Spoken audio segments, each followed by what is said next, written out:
दोस्तों, सुबह का नमस्कार। मैं अरविंद कुमार यादव आप लोगों के सामने फिर एक नए मुद्दे पर चर्चा करना चाहता हूं। और चर्चा जो है वो हम लोगों के लिए विशेष जरूरी है। जरूरी इस वजह से है क्योंकि हम लोगों के डेली जो इस्तेमाल करने वाली वस्तुएं हैं उनमें से एक पेट्रोल आता है।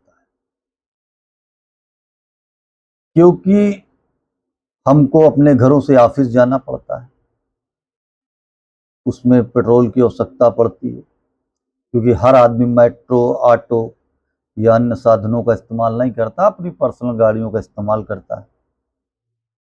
मिडिल क्लास आदमी जो है छोटी मोटी गाड़ियां, अल्टो हो गई, स्विफ्ट डिजायर हो गई, या ऐसी अन्य कई गाड़ियां जो आसानी से पार्किंग हो जाती है, कहीं भी ले जाना आसान होता है।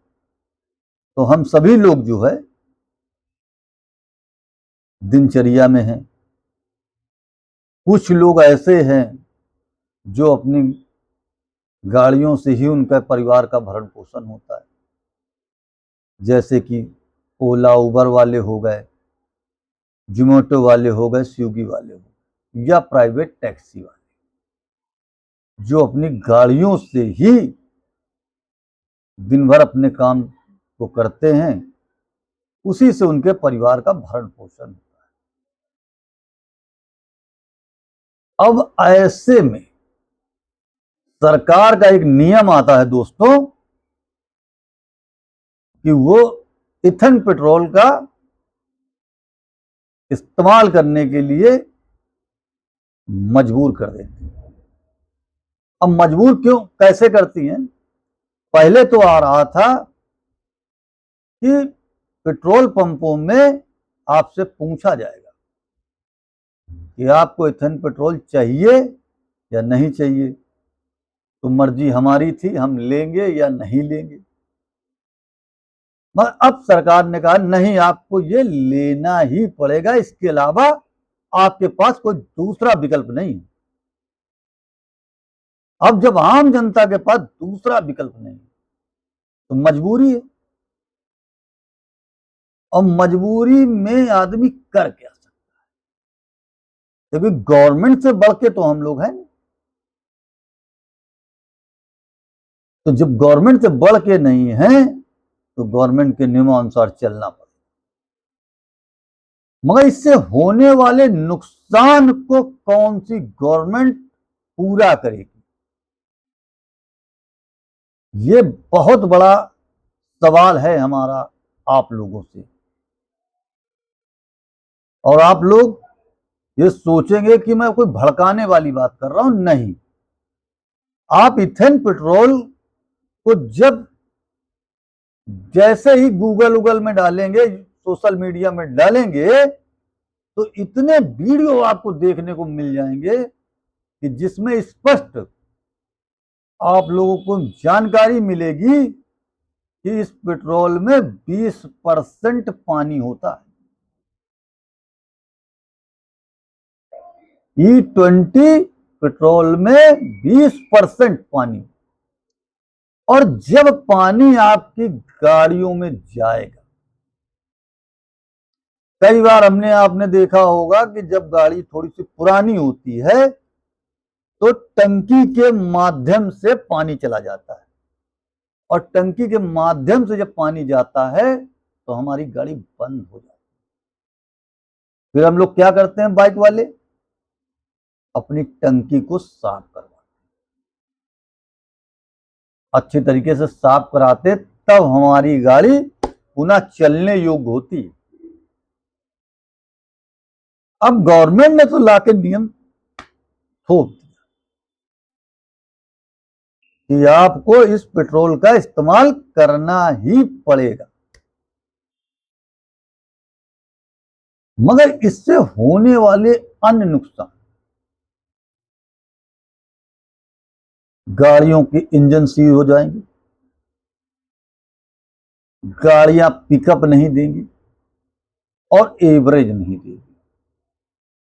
हम आप जब एक टैक्सी हायर करते हैं तो टैक्सी वाले से पूछते हैं कि भाई कितने का एवरेज दोगे, तो टैक्सी वाला बताता है 10 का देंगे, 8 का देंगे। अब उस टैक्सी वाला या हम लोग स्वयं की गाड़ी रखने वाली, जब एवरेज मिलेगा नहीं, गाड़ी को पिकअप नहीं मिलेगा, तो ना गाड़ी तेज रफ्तार से दौड़ सकती है जो उसको चलना चाहिए मिनिमम स्पीड से, और एवरेज भी उसका कम हो जाएगा, हमारी आपकी गाड़ियों का एवरेज कम हो जाएगा। आए दिन हमको सर्विस सेंटर में अपनी गाड़ियां लेके खड़े होना पड़ेगा। अब एक छोटा सा एग्जांपल मैं अपनी बात करता हूं। मैं जो जॉब करता हूं, तो मुझको सारा दिन एक जगह से दूसरी जगह से तीसरी जगह चलना पड़ता है। अब मेरी कंपनी जो है मात्र 3.5 रुपए किलोमीटर के हिसाब से उसको पैसा देती है। इस 3.5 रुपए किलोमीटर मिलेगा, इसी में आपको गाड़ी चलाना है। अब दोस्तों समस्या क्या है, कंपनी 3.5 रुपए दे रही है, ये कंपनी का अपना नियम है। अब गाड़ी एवरेज कम निकाल रही है, सबसे बड़ी तो समस्या ये खड़ी हो जाएगी मेरे साथ में। इसके बाद जब E20 पेट्रोल मेरी गाड़ी में पड़ेगा, तो मेरी टंकी की जो है जंग लग के मेरे इंजन को खराब कर देगी, और इंजन को खराब कर देगी तो मैं चाहे पुरानी गाड़ी से चल रहा हूं या नई गाड़ी से, अगर मैं नई गाड़ी भी परचेज करता हूं तो कंपनी के पास अगर हम जाते हैं 6 महीने बाद या 3 महीने बाद, कि सर ये तो अभी मैंने 3 मंथ पहले गाड़ी ली थी या 6 महीने पहले गाड़ी ली थी, आपकी गाड़ी का तो इंजन खराब है। तो कंपनी तो स्पष्ट कहेगी भाई हमने जो गाड़ियां बनाई है E20 पेट्रोल के लिए नहीं बनाई है, ये कमी गवर्नमेंट की है। अब गवर्नमेंट की कमी है तो गवर्नमेंट से कौन आदमी पंगा लेगा, ना हमको कोई क्लेम मिलेगा, बीमा कंपनी भी क्लेम नहीं देगी, बीमा कंपनी भी यही कह के हाथ झटक देगी भाई ये तो E20 पेट्रोल का नतीजा है, ये आप जानिए और हम इसमें कुछ नहीं कर सकते, हम तो केवल एक्सीडेंटल दे सकते हैं। आपकी गाड़ी टूट फूट जाए या वैसे खराब हो जाए तो हम इसका पे कर देंगे। ऐसे में इंश्योरेंस कंपनी भी अपने हाथ पीछे घसीटेगी। बेचारे छोटी मोटी गाड़ी रखने वाले जो मिडिल क्लास के लोग हैं, स्विफ्ट डिजायर हो गई, अल्टो हो गई या अन्य कोई गाड़ी, ये भी लोग परेशान होंगे, इनका भी एवरेज कम निकलेगा। अब जब एवरेज कम निकलेगा तो हमको एवरेज कहां से पूरा करना पड़े, अपनी सैलरियों से। अब किसी की सैलरी तो चलिए मान लीजिए दोस्तों ज्यादा है, 1 लाख 1.5 लाख है या 50,000 है, वो तो कहेगा चलो 1,000-2,000 रुपये महीने खर्चा बढ़ गया, कोई फर्क नहीं पड़ रहा। जैसा कि अभी एक एंकर ने बताया था कुछ दिन पहले कि अरे पेट्रोल का रेट बढ़ा है तो ज्यादा असर नहीं आ रहा है इस पे, मात्र 300 का असर आ रहा है। अरे जो दिन भर में 100 से 150 किलोमीटर चलते हैं या 200 किलोमीटर चलते हैं, उनके ऊपर कितनी मार आएगी। सबसे पहले तो एवरेज से मरा इंसान, और एवरेज के साथ में वो आए दिन अपनी गाड़ी सर्विस सेंटर में लेके खड़ा होगा दोस्तों। तो दोस्तों हम लोग कर क्या सकते हैं, ये भी एक अहम सवाल है। और ये नियम थोपा क्यों गया है, नितिन गडकरी जी के कारण थोपा गया है हम लोगों पर, क्योंकि दुनिया को पता है कि E20 पेट्रोल नितिन गडकरी जी के पुत्र की देन है, इससे फायदा उनको हो रहा। मैं कोई बुराई नहीं कर रहा हूं, एक आम जनता एक आम आदमी का दर्द बयां कर रहा हूं कि ये सारे नुकसान की भरपाई कौन करेगा।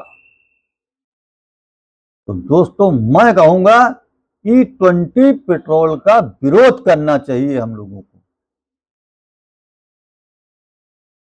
और दोस्तों आप लोगों की क्या राय है कमेंट करके जरूर बताइएगा।